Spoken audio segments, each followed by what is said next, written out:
Bonjour à toutes et à tous, bienvenue dans ce nouveau podcast où aujourd'hui nous allons parler des chiffres particulièrement attendus à l'heure où le marché immobilier peine à sortir de la crise. Tout le monde s'y attendait et les chiffres parlent d'eux-mêmes. Avec une baisse de 18% du nombre de transactions immobilières entre septembre 2022 et septembre 2023, l'année devrait se clôturer entre 850 000 et 890 000 transactions.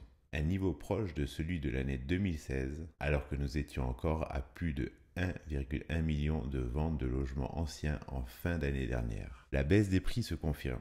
Pour la première fois depuis 2015, les prix de l'immobilier amorcent une baisse sur l'ensemble du territoire. Sur un an, l'indice des prix a ainsi baissé de 2% pour les appartements anciens et de 1,6% pour les maisons anciennes.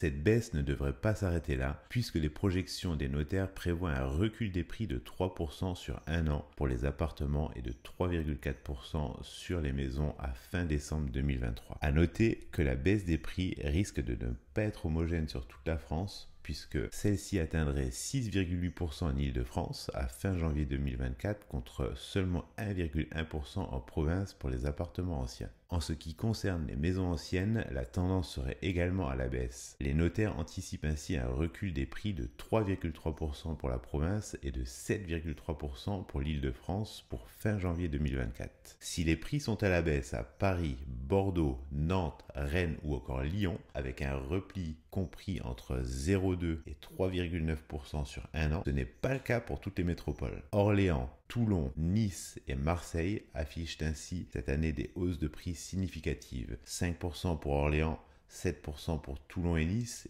et 5% pour Marseille. Si la baisse des prix semble enclenchée, celle-ci n'a pas d'effet sur le pouvoir d'achat immobilier des Français. Sur les 9 premiers mois de l'année 2023, ce dernier a ainsi diminué de 24 mètres carrés par rapport à 1999. En France métropolitaine, sur la base d'un remboursement de 800 € par mois sur 20 ans, le pouvoir d'achat immobilier pour un appartement ancien en 2023 est de 36 mètres carrés, soit une perte de 4 mètres carrés sur une année. Du côté des maisons, il est aujourd'hui possible d'acquérir un bien de 97 mètres carrés avec une mensualité de 1 300 € par mois sur une période de 20 ans, soit une perte de 14 mètres carrés pour les acquéreurs. Et en la matière, l'ensemble des villes est logé à la même enseigne puisque toutes enregistrent une baisse du pouvoir d'achat immobilier. À noter que les grandes villes du pourtour méditerranéen sont fortement touchées par la baisse du pouvoir d'achat immobilier, à l'instar de Nice, Toulon et Marseille qui enregistrent un recul de plus de 15% par rapport à l'année précédente. À titre de comparaison, il est désormais possible pour un montant de 300 000 € d'acheter 2 pièces à Paris,